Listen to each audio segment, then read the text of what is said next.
Quelle est votre association? Alors l'association s'appelle Vivre avec le CED. Et le CED, ça veut dire syndrome d'Ehlers dans l'os. C'est donc une maladie génétique orpheline. Et donc qui dit orphelin dit pas de traitement et pas de médicaments. Voilà. Et on est là cet après-midi pour faire une manifestation dans le cadre de la 6e journée internationale des maladies rares. On fait partie des 7000 ou 8000 maladies orphelines. Voilà. Donc cette maladie ne se soigne pas.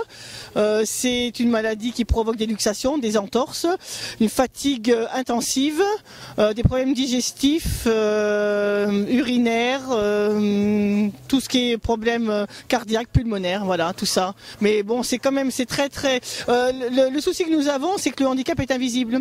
Moi, vous me voyez là, je suis atteinte de cette maladie avec 80% d'invalidité et quand je croise des gens dans la rue, les gens n'ont pas forcément comment dire, le réflexe de dire tiens, c'est une personne malade. Voilà.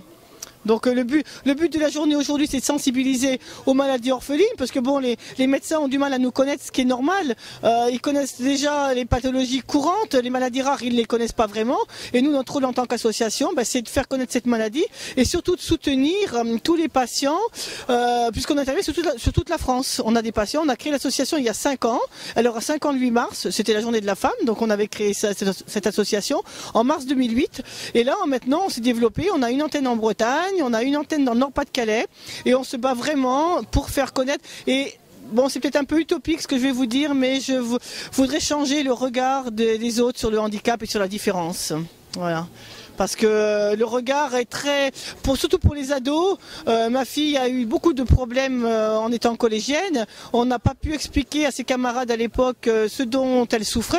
Et ce regard, le fait que nous ne sommes pas paralysés, nous sommes handicapés, mais pas paralysés. C'est-à-dire qu'Alice a son fauteuil roulant, mais elle peut se lever de son fauteuil roulant, elle n'est pas paralysée. Et ce qui nous porte préjudice, parce qu'encore une fois aujourd'hui, on a des clichés, et le fauteuil roulant veut dire pour beaucoup de gens paralysé. Donc quand on se lève, on dit finalement elle marche, elle n'a pas besoin de fauteuil, pourquoi elle en a un?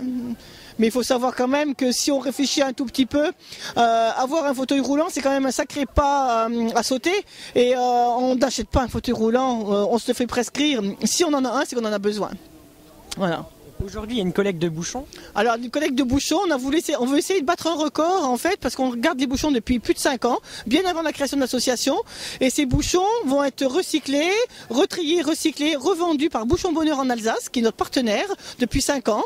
Et ces bouchons vont servir pour permettre à des personnes en difficulté d'avoir leur fauteuil roulant en entier, puisqu'on sait toujours qu'il y a toujours une part qui n'est pas remboursée.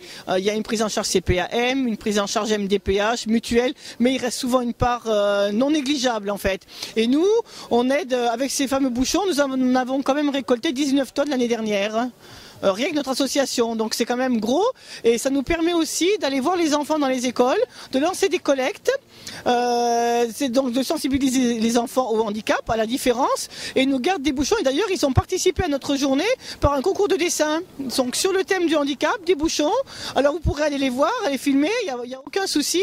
On a des périscolaires qui ont participé, des centres aérés, et ces dessins sont magiques parce que voilà, ce sont des enfants et ils ont été sensibles à ce qu'on leur a fait passer comme message, voilà. Donc ils seront tous récompensés, hein. Il n'y a pas de gagnants ni perdants, ils sont tous gagnants. Voilà. Qu'est-ce qui va se passer d'autre cet après-midi sur cette place ? Cet après-midi, donc, on va faire aux alentours de 15h30. Nous allons mettre en place le public qui sera présent pour faire une chaîne humaine. Vous avez les 3 lettres qui sont dessinées derrière vous, donc le S, le E et le D. On va remplir avec le public présent et on donnera chacun un petit drapeau jaune et bleu à nos couleurs. Et puis Maxime, qui va animer l'après-midi et la chaîne, donc, fera bouger les gens. Et on a eu la société Kiloutou de Talange qui nous a offert la nacelle pour la journée.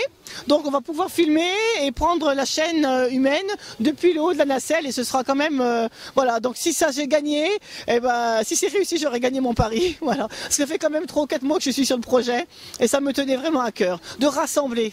C'est vraiment, en plus nous accueillons aujourd'hui une jeune femme qui s'appelle Hélène. Alors je ne sais pas où elle est par là-bas, elle est venue nous voir, elle souffre d'une maladie, elle perd la vue et c'est aussi orphelin et je lui ai proposé de venir nous voir aujourd'hui. Donc elle est là et si l'année prochaine d'autres associations veulent se joindre à nous, on fera un collectif. Mais c'est vrai que on est la seule association de maladies orphelines sur Metz à faire quelque chose. C'est la 4e action que nous faisons. Nous avons fait des achats de ballons, on a fait une exposition artistique l'année dernière et on va essayer de se diversifier chaque année et puis de grossir un petit peu chaque fois. Voilà. Donc on a la chance d'accueillir cet après-midi à notre manifestation l'exposition Inclusion. Ce sont des clichés qui ont été faits par Aurélien Denain, un photographe professionnel qui travaille avec l'IRTS. Donc c'est vraiment une société inclusive. Voilà, on entend un petit peu encore l'animateur. Donc c'est vraiment pour expliquer voilà, les difficultés et puis d'avoir une société inclusive qui accepte tout le monde avec sa différence. Voilà. La difficulté pour mettre les pièces pour payer son parking ou autre chose, voilà, c'est quand même... voilà. Là, jouer de la musique avec à l'aveugle, en fait. On a fait, nous, un apéritif à l'aveugle il n'y a pas longtemps. C'est une expérience très enrichissante, vraiment. Voilà.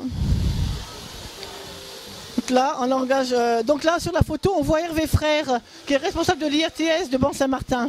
Et il va sûrement revenir, hein, ils viennent cet après-midi, ils étaient là ce matin. Et ça me plaît. Ça, c'est ma préférée. Changeons notre regard. C'est vraiment ce que nous, on voudrait faire aussi. Parce que ce regard, il est pesant des fois. Et il est un petit peu injuste, quoi. Voilà. Il y avait 5, 745. C'est une ligne Ah oui, il y a un camion. On aurait mieux fait de peser le camion. Il y a ceux qui balancent pas, là, il est pas prêt. Le premier lui, il a 7,055. On va trouver la tête, lui, là. On va pas arrêter, j'ai plus de place sur la feuille. Ouais, tu vas sur le cahier. Il y a combien c'est machin allemand, quoi.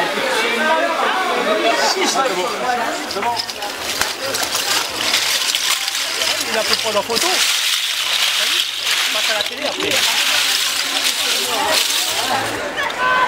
Repérez les personnes avec les gilets jaunes qui vont vous placer sur les marquages pour former les lettres SED.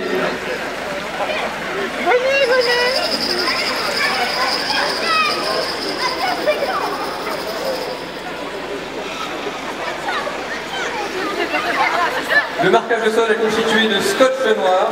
Vous pourrez suivre les lignes formées qui forment donc les lettres SED.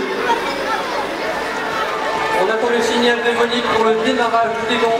4, 3, 2, 1, photo, drapeau, secours, boum, on agit, on sourit. On continue d'aller.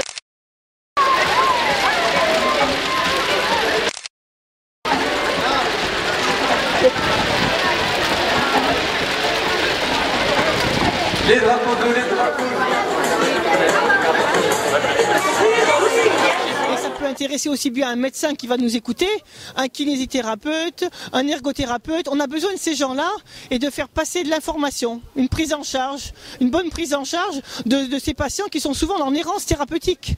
Moi, il m'a fallu 20 ans pour le diagnostic, plus de 20 ans. Voilà, donc c'est vraiment notre message on va dire, d'amener au diagnostic des personnes en errance. On en a de plus en plus. Voilà. Il faut savoir que le syndrome de l'air dans l'os, il compte certainement peut-être 20 000 personnes ou 30 000 personnes. On n'a aucun chiffre officiel, puisque le diagnostic est clinique chez nous. Le gène n'est pas identifié. C'est-à-dire qu'on n'a pas de preuve sur un papier comme quoi nous sommes atteints de cette maladie.